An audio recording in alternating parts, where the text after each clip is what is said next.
JavaScript allows comments, and let's see how many different types of comments we can create in with different style and how to use these comments with respective scenarios.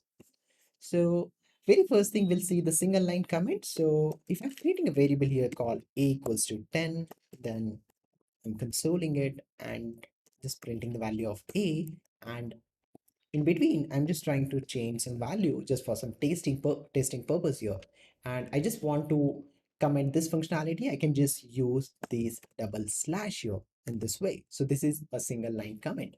So if I want to do it for multiple lines here, let's say, so I need to again use double slash here. So it doesn't like bother about at the end you're giving this semicolon and everything. If at the start of the line you're giving this double slash, so the complete line is treated as comment and nothing will hamper. Let's see our outcome. We should be getting 10 only. So if you want a multi-line comment, so there is a bit different syntax for that. So let's remove this, or I'll keep this syntax for you so that later it will be helping you. I'll just create one more new, b equals to 20, and let's say b equals to 11, b equals to 12 here, and then do the console. Now this was a testing part maybe, or maybe we just want to comment it for some purpose. So what I can do here, I can just say backslash star and again backslash star. So this is indicating a multi-line comment. So inside this now I can do anything as I need. So generally if you want to comment or pause the execution maybe for testing purpose or anything else, or maybe writing some comments, so you can use this. And how you should be using the comments is very important. Let's say I'm creating a function here with the name on add. So it's a number, 1 2, a return statement, number 1 plus number 2.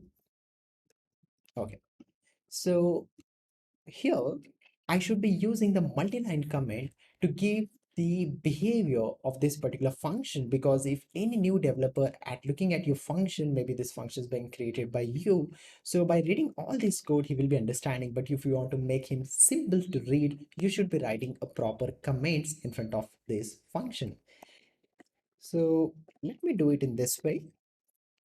So the name of the function is on add. Then what are the parameters? So parameters are number 1 and 2. Uh, what's working of this function? So the working is, for example, adding two numbers given in parameters. Okay. And what's the outcome of this function?